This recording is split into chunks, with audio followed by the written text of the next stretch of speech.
Hello दोस्तों, स्वागत है आपका हमारे YouTube channel Hollywood silver screen में। मैं हाजिर हूँ आपके सामने एक और बेहद दिलचस्प मूवी की एक्सप्लेनेशन के साथ, जिसका नाम है द मेज रनर। यह इस सीरीज़ का पहला पार्ट है, सो ज़्यादा न देर करते हुए मैं आता हूँ स्टोरी पे। इस कहानी की स्टार्टिंग में एक लड़का लिफ्ट के अंदर बंद होता है। इसे जब होश आता है तो उसको अपने बारे में कुछ भी याद नहीं होता। लिफ्ट ऊपर की तरफ जा रही होती है, तभी उसी की उम्र के कुछ बच्चे उसे लिफ्ट से बाहर निकालते हैं। उसे समझ नहीं आता और वह भागने लगता है और गिर जाता है। अपने चारों तरफ देखता है, उसे एक लकड़ी के सेल के अंदर बंद कर दिया जाता है। तभी एल्वी नाम का लड़का उसके पास आता है और उससे समझाता है कि यहाँ से बाहर निकलने की कोशिश मत करना। जब उसके बारे में उससे पूछता है तो उस लड़के को अपने नाम भी याद नहीं होता।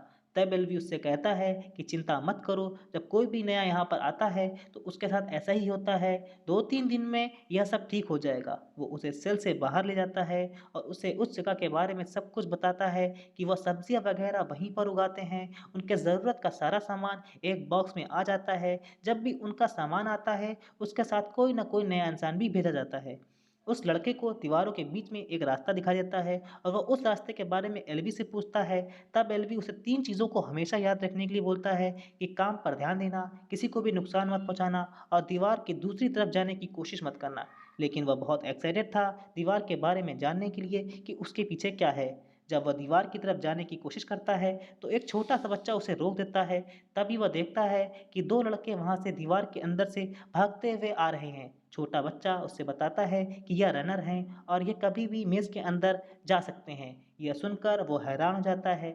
जब अंदर जाने की कोशिश करता है तो उसे एल्वी रोक देता है और तब वो देखता है कि दीवार हिलने लगती है और कंबाइन होने लगती है। दीवार एक मशीन से जुड़ी हुई होती है, जिसकी गरारियाँ घूमने लगती हैं और दीवार आपस में बंद होने लगती है और देखते ही देखते मेज़ के दरवाजे बंद हो जाते हैं। रात में सभी लोग मिलकर खाना खाते हैं, पीते हैं, डांस करते हैं। तभी उस लड़के के पास, जिसको अभी तक अपना नाम भी नहीं पता था, एक लड़का आता है। रनर्स के बारे में उसे बताता है कि ये सब रनर हैं, 3 साल से कोशिश कर रहे हैं मेज़ के अंदर का रास्ता ढूँढने के लिए, ताकि हम यहाँ से बाहर जा पाएँ और काफ़ी ताकतवर हैं ये लोग। अगर कोई रनर शाम तक वापस नहीं आता तो कोई भी उन्हें दोबारा देख नहीं पाता। तभी अंदर से कुछ आवाज़ें आने लगती हैं। तब भी वो एक्सप्लेन करता है कि यह भूल-भुलैया के रास्ते बदलने की आवाज़ है, दीवार इधर से उधर करने की वजह से आ रही है और जिसने हमें यहाँ पे फँसाया है, वही ये सब करता है। तभी रनर्स के बीच में कॉम्पिटिशन होने लगता है और उनमें से एक गैली होता है, जो उस लड़के को चैलेंज करता है कि उससे फाइट करने के लिए 2-2 हाथ हो जाए। तभी वो लड़का गिर जाता है और सब कुछ उसे याद आ जाता है कि उसका नाम थॉमस है और सब लोग बहुत खुश हो जाते हैं। और अगले दिन थॉमस अपने काम कर रहा होता है, तभी वह दीवारों को देखता है और पूछता है, कभी किसी ने दीवारों के ऊपर चढ़ने की कोशिश नहीं की? तभी एक लड़का उससे कहता है कि सीढ़ियाँ इतनी ऊँची हैं, नहीं है कि दीवारों पे चढ़ा जा सके। तब वो कहता है, जिस लिफ्ट से वो अंदर आया था, किसी ने उससे वापस जाने की कोशिश की? तब हे कहता है कि लिफ्ट के अंदर कभी भी कोई जाने की कोशिश करता है, तो वो लिफ्ट कभी नहीं चलती। हम हर तरह से कोशिश कर चुके हैं, लेकिन मेज़ के अंदर से बाहर जाने का रास्ता अभी तक नहीं मिला। यहाँ से निकलने का सिर्फ़ एक ही रास्ता है, वो है मेज़। थॉमस को खाद लेने के लिए भेजा जाता है, क्योंकि सारी फल और सब्जियाँ वह लोग खुद उगाते थे। जब वो खाद लेने के लिए जाता है, तो उन्हीं में से एक रनर उस पर हमला कर देता है, जो कि 1 दिन पहले मेज़ के अंदर गया था। वो थॉमस को मारना चाहता है, लेकिन थॉमस किसी तरह से बचकर वहाँ से भाग जाता है, लेकिन वह दोबारा थॉमस पर हमला कर देता है। लेकिन इस बार एल्वी, जो कि इन सब का लीडर था, उसके साथ बाकी सारे लोग भी वहाँ आ जाते हैं और उसे पकड़ लेते हैं। एल्वी उस रनर की शर्ट उठाने के लिए बोलता है और जब उसकी शर्ट उठाकर देखते हैं तो वो एक डंक का निशान होता है और एल्वी कहता है कि इसको कोठरी में डाल दो। और इन्हीं सब से हमें पता चलता है कि कुछ तो है इस मेज़ के अंदर जो बहुत खतरनाक है। थॉमस और एल्वी साथ में बैठे हुए होते हैं, तभी एल्वी थॉमस से पूछता है कि उसने तुमसे कुछ कहा था? तब थॉमस उससे बताता है कि वह उससे कह रहा था कि यह सब तुम्हारी गलती है और मैंने तुम्हें देखा है। थॉमस कहता है, ये सब मेरी गलती कैसे हो सकती है? तब एल्वी कहता है कि यह सब इन्फेक्शन की वजह से हो रहा है, इसलिए वो ये सब उल्टा-सीधा बोल रहा है। शाम को वक़्त जब मेज़ के दरवाज़ा बंद होने वाला होता है, तो सब लोग इकट्ठा होकर जिस रनर को डंक लगा था, उसे मेज़ के अंदर ज़बरदस्ती भेजने की कोशिश करते हैं। हालाँकि वो रनर उन्हें विश्वास दिला रहा था कि वो ठीक हो जाएगा। सबको पता था कि इसका कोई इलाज नहीं है और उसे अंदर ज़बरदस्ती भेज देते हैं और एक अपना रनर खो देते हैं। रनर की यहाँ पर बहुत अहमियत होती है क्योंकि सिर्फ वही होते हैं जो इसके अंदर जाकर बाहर निकलने का रास्ता ढूंढ सकते हैं, जबकि ऐसा 3 सालों में वो नहीं कर पाए। अगले दिन मेज़ के अंदर से बाहर निकलने का रास्ता ढूंढने के लिए एलवी भी जाता है। हालांकि वो रनर में से नहीं है, उसके पास एक भी बड़ी जिम्मेदारी होती है कि हर महीने एक लड़का वहाँ भेजा जाता है और एलवी वहाँ तब आया था जब वहाँ पर कोई भी नहीं था, मतलब सबसे पहला आया था और पूरे महीने वहाँ पर अकेले रहा था। और वहाँ जब एक-एक करके इंसान आने शुरू हुए, तो उसमें वहाँ पर उनकी एक अलग दुनिया बना ली। एलवी मेज़ के अंदर जब रास्ता ढूँढने गया था, तो शाम हो जाती है और अभी तक बाहर नहीं आया होता है। सभी लोग बहुत परेशान हो जाते हैं, मेज़ का दरवाज़ा बंद होने वाले होते हैं, तभी एल्वी बाहर आने की कोशिश कर रहा होता है, दरवाज़े बंद होने वाले होते हैं, लेकिन दरवाज़े बंद होने से पहले हेड रनर और थॉमस अंदर भाग कर जाते हैं और एल्वी को बाहर निकालने की कोशिश करने लगते हैं, लेकिन मेज़ के अंदर दरवाज़ा बंद हो जाते हैं और तीनों अंदर ही फँस जाते हैं। तभी उन्हें आवाज़ आने लगती है क्रिएचर्स की और आवाज़ होती है जो एल्वी को डंक मारा था। रनर डर कर भाग जाता है, लेकिन थॉमस एल्वी को छोड़कर नहीं जाना चाहता, इसलिए उसके पास रुक जाता है।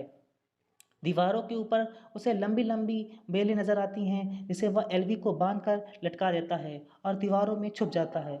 इस क्रिएचर को ग्रीएवर्स बुलाते हैं और इनके डंक से कोई नहीं बच सकता। ग्रीएवर थॉमस को देख लेता है और रास्ते में दलने शुरू हो जाते हैं, लेकिन जैसे ही दो दीवार आपस में मिलने वाली होती हैं, थॉमस दूसरी तरफ से भाग जाता है और ग्रेवियर उसके पीछे भागने लगता है और दीवारों के नीचे आकर मर जाता है।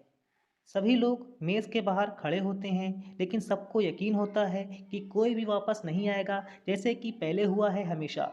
लेकिन इस बार तीनों बचकर वापस आ जाते हैं, लेकिन एल्वी घायल होता है, उसे होश नहीं होता। थॉमस एल्वी की जान बचा लेता है, पर गैली उससे बिल्कुल खुश नहीं था, क्योंकि थॉमस ने रूल तोड़ा था, क्योंकि कोई भी बिना परमिशन के मेज़ के अंदर नहीं जा सकता था और गैली से सज़ा देने की बात करता है। तभी सायरन बजने की आवाज़ आती है। वो एलिवेटर के सायरन की आवाज़ होती है, जहाँ पर हर महीने किसी न किसी इंसान को भेजा जाता है, लेकिन इस बार एक लड़की होती है जो कि थॉमस का नाम लेकर बेहोश हो जाती है, लेकिन थॉमस उसे नहीं पहचान पाता, क्योंकि वहाँ आने से पहले सभी लोगों को पुरानी यादें मिटा दी जाती हैं। लड़की के पास एक नोट मिला होता है, जिसमें लिखा होता है शी इज़ लास्ट वन। इसका मतलब था उसके बाद कोई वापस नहीं आएगा।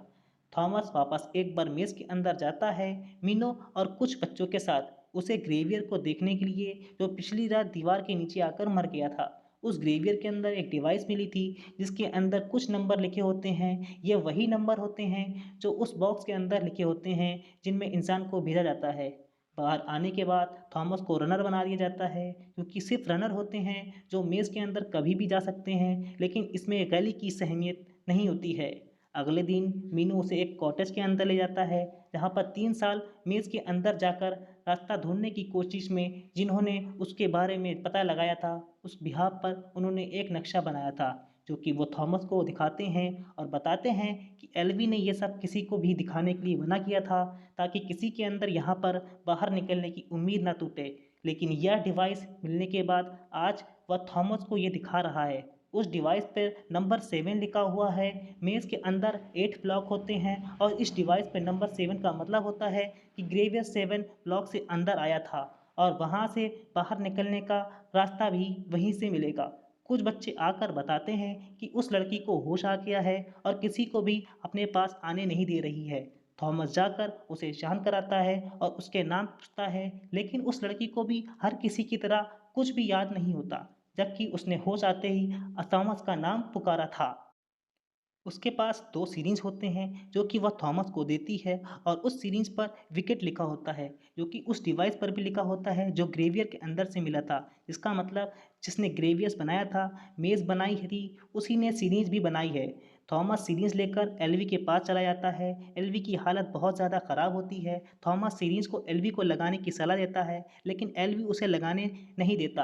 तभी किसी तरह लड़की उस सिरिंज को एल्वी के अंदर इंजेक्ट कर देती है और वो शांत हो जाता है और उसकी हालत सुधरने लगती है। अगले दिन थॉमस और मीनू वापस मेज़ के अंदर जाते हैं और इस डिवाइस की मदद से आगे बढ़ने लगते हैं। तभी एक दीवार आती है और रास्ता ख़त्म हो जाता है और उस डिवाइस की लाइट रेड से ग्रीन हो जाती है। रास्ता खुल जाता है और वो देखते हैं कि आगे एक और रास्ता है। वहाँ से एक रोशनी उन्हें स्कैन करती हुई, लेकिन स्कैन करने के बाद उन्हें पता चलता है कि वह क्रेवियर नहीं बल्कि इंसान हैं और सारे रास्ते बंद होने लगते हैं और किसी तरह से वह दोनों बाहर निकल आते हैं। बाहर आकर दोनों सबको सब कुछ बता देते हैं कि उन्हें एक नया रास्ता मिला है। एल्वी को होश आ जाता है और वह पूरी तरह से ठीक हो जाता है। तब थॉमस एल्वी से बताता है कि उन्हें एक नया रास्ता मिला है और वह वहाँ से बाहर जा सकते हैं। एल्वी कहता है कि उसे सब याद आ गया है और कहता है कि ऐसा नहीं हो सकता और थॉमस उनमें से एक है जिन्होंने उन्हें यहाँ पर भेजा है। ग्रेवियर का डंक मारने की वजह से उसे सब कुछ याद आ जाता है। तभी एक बच्चा आता है कि आज मेज़ के दरवाजे नहीं बंद हुए। ग्रेवियस यहाँ भी उन पर अटैक करके कईयों को मार देते हैं और जब सभी केज के अंदर छुपे हुए होते हैं तो ग्रेवियर एल्वी को लेकर जाता है और मार देता है। यानी कि अब एल्वी भी मारा जा चुका है। इन सब में ग्रेवियर का एक दांत इन लोगों ने काट दिया होता है थॉमस अपने अतीत जानने के लिए। इसलिए वह उस दांत को अपने अंदर इंजेक्ट कर देता है और इसकी वजह से उसे सब कुछ याद आ जाता है। गैली को पूरा यकीन होता है कि थॉमस उन लोगों के साथ एक हिस्सा है जिन्होंने उन्हें यहाँ पर भेजा है और उन्हें थॉमस से खतरा है। थॉमस तेरेसा और मीनो को बताता है कि ये एक टेस्ट है और तब से चल रहा है जब ये छोटे थे। इस पर साइंस एक्सपेरिमेंट करते हैं और एक एक करके लोग गायब होने स्टार्ट हो जाते हैं। थॉमस और तेरेसा उन लोगों के साथ काम करते थे, लेकिन उसे अपने आने का कारण नहीं पता होता है। टेरेसा ये सब सुनकर हैरान हो जाती है और यह सब उन्हीं की वजह से यहाँ पर है। लेकिन अब भी सारे मेंबर्स थॉमस के साथ होते हैं। एल्वी के बाद कैली लीडर बन जाता है और थॉमस से और टेरेसा को मारने के लिए कहता है, लेकिन बाकी लोग उनका साथ देते हैं। थॉमस और उसके साथी यहाँ से निकल रहे होते हैं और गैली से कहते हैं कि उनके साथ चलने के लिए अगर वो चाहे तो, लेकिन गैली और उसके कुछ साथी उसके साथ जाने से मना कर देते हैं। जब वो लोग उसी रास्ते से वापस जाते हैं जहाँ से उन्हें नया रास्ता मिला था, लेकिन वहाँ पर बहुत से ग्रेवियर्स होते हैं और हमला कर देते हैं। धीरे धीरे आगे जाकर उन्हें एक नया दरवाज़ा मिलता है जो कि कोड से खुलेगा और वो कोड इनको नहीं पता होता। थॉमस मीनो से कहता है कि मेड्स के 8 ब्लॉक सीक्वेंस से खुलते हैं और वो सीक्वेंस पूछकर वो कोड लिखता है और दरवाज़ा खुल जाता है। ग्रेवियर दरवाज़ा के नीचे आकर मर जाते हैं और ये लोग एक अंधेरे से कमरे में पहुँच जाते हैं। एक दरवाज़ा खिलता है और सब बाहर आते हैं और लाइट चल जाती है और दरवाजे के ऊपर एग्जिट लिखा होता है। सब खुश हो जाते हैं और एक साइंस की लैब के अंदर पहुंच जाते हैं जहां काफ़ी लाशें पड़ी होती हैं और एक मशीन होती है जहां फिंगरप्रिंट का निशान होता है। वो थॉमस की फिंगरप्रिंट से खुलता है। एक लेडी आती है और कहती है, तुम सबसे मेज़ का ट्रायल पूरा कर लिया है और हम जो भी तुम्हारे साथ किया उससे तुम गुस्सा हो गए, लेकिन इसकी एक वजह थी जो शायद तुम में याद भी ना हो। सूरज की गर्मी की वजह से दुनिया को जला के लाखों लोगों की जान ले ली और इसके बाद एक खतरनाक वायरस आया जिसने लोगों को दिमाग पर अटैक किया, जिससे लोग आउट ऑफ कंट्रोल हो गए। इसका क्योर ढूंढने की वजह से हमने कोशिशें की। ये आसान नहीं था। नई पीढ़ी को कई मुश्किल हालात से गुजरना होगा ताकि हम उनका माइंड रीड कर सके। सभी समझ जाते हैं कि ये एक्सपेरिमेंट का हिस्सा है और दिमाग के वायरस का क्योर ढूंढने की कोशिश की जा रही है। वो कहती है कि जल्दी तुम्हारी शंकाएं दूर हो जाएंगी, लेकिन ये इस टेस्ट की शुरुआत है। बाहरी दुनिया तुम्हारा इंतज़ार कर रही है। हम वीडियो में देखते हैं कि कुछ इंसान आकर डॉक्टर को मार रहे होते हैं और ये लेडी भी, जो कि डॉक्टर एवा है, खुद को गोली मार देती है। जब ये लोग पीछे पलट कर देखते हैं तो डॉक्टर एवा की लाश पड़ी होती है। यानी इन सबको ज़्यादा देर नहीं हुई होती है। यहाँ पर एक ऑपरेटिंग सिस्टम था जहाँ उस समय मेज़ के अंदर भेजे गए लोगों को देखा जाता था। तभी वहाँ गैली आ जाता है और एक गन उसके हाथ में होती है जिससे वो थॉमस को मारना चाहता है।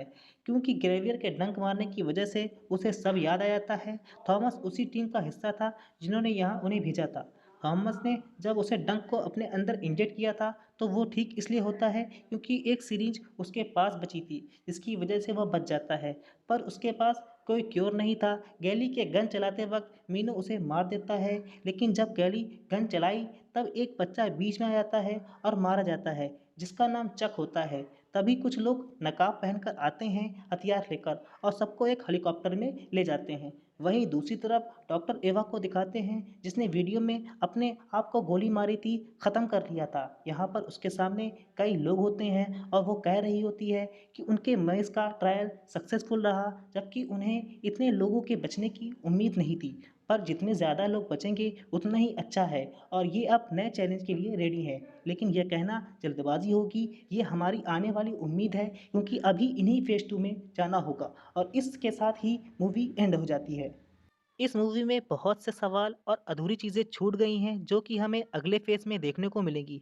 इसकी आईएमडीबी रेटिंग 6.8 आउट ऑफ 10 है और 91% गूगल यूज़र ने इसको पसंद किया है। अगर आपको हमारा वीडियो पसंद आता है तो आप इस चैनल को लाइक, शेयर, सब्सक्राइब करना ना भूलें। Thank you.